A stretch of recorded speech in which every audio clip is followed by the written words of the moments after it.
Саламатсыздар ма? Бүгін біз Google презентация қалай жасайтынына мысал көрсететін боламыз. Яғни кәдімгі Google дискке кіресіздер, Drive, Google.com деген сайтқа кіресіздер. Мына бұрыштан біз Google дискке қосқан болатынбыз, иә, міне Google диск. Осы жерден Google таблицы, Google документы, Google презентации деген басамыз.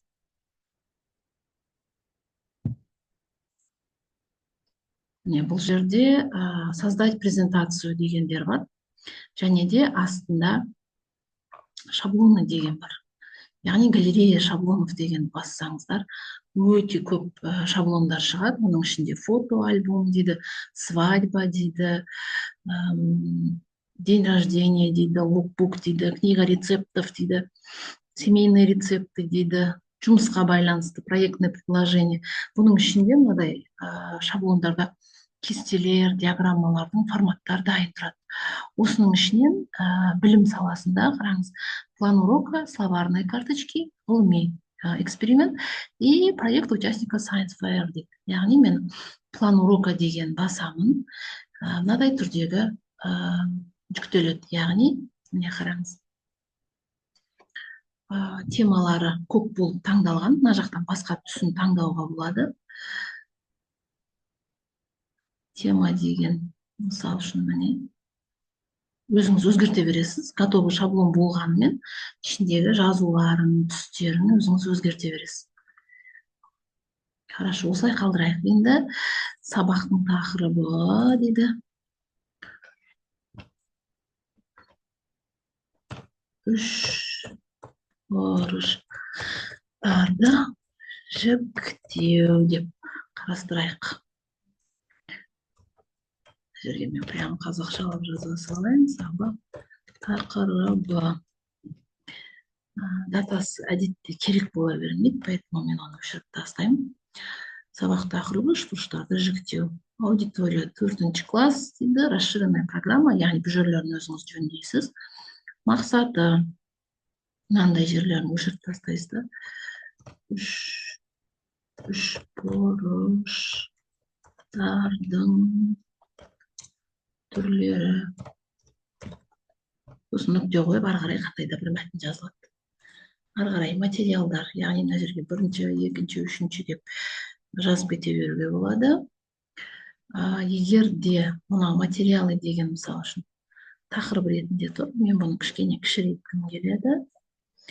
Және астыңғы жағына мен мысал үшін не қоюым мүмкін. Текст қоюым мүмкін, үлкен көбірек текст. Яғни вставка деген басам, сурет қоюым мүмкін, изображение, загрузить с компьютера немесе текстовое поле қоюым мүмкін. Міне текстовое поле деймін, мына осылай қойып қоямын. Сөйтемде ішіне қандай да бір үш бұрыштың ауданы катетімен гипотенузасының көбейтіндісіне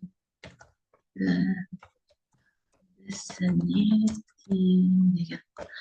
Осындай текст жазғым келеді, мысал үшін. Мына жағына да сурет қоюға болады. Вообще өшіріп алып тастауға болады.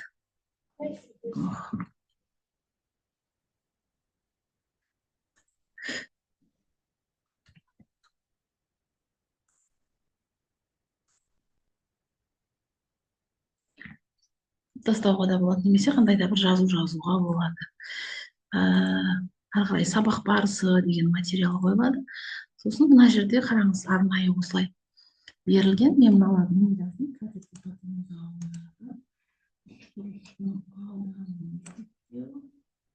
Шрифтін үлкейтуім керек. Размер.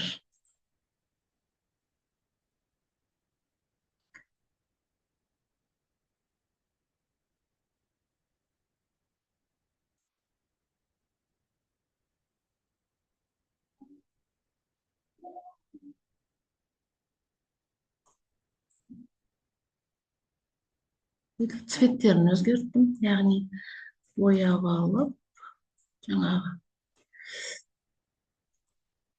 Енді кәдімгі PowerPoint презентацияға қарағанда дайын шаблон қолданған ыңғайлы, және де цветін мен өзгерттім. размеріне.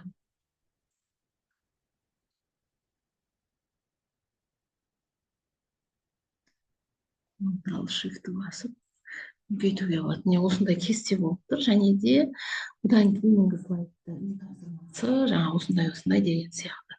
Бұл уже тема керек емес. Сонда үлкен болып көрінеді. Бұл менде уже дайын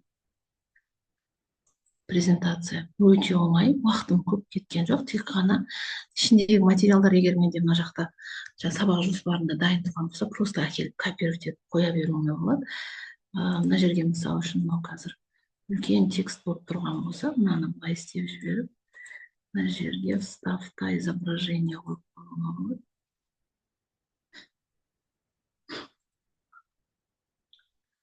Изображение. Енді шпырыштың суреті явно жоқ. Бірақ басқа бір әйтеуір суретті қойып көрейік қазір. Осылай етіп, өзіңіз өз қалауыңызбен жасап аласыз. Ең бастысы бұл жерде PowerPoint-та бұндай дизайндағы шаблондар жоқ, және де редактировать ету өте ыңғайлы. Оны біз Google Slides дейміз, яғни Google презентация дейді. Енді жасаған презентациямды мен скачать етіп аламын. В формате PowerPoint, в формате PDF. Өздеріңіздің қалағандарыңызша. Мен PDF форматты дұрыс көремін, себебі созып кетпейді, ауысып кетпейді, ашылмай қалмайды деген сияқты.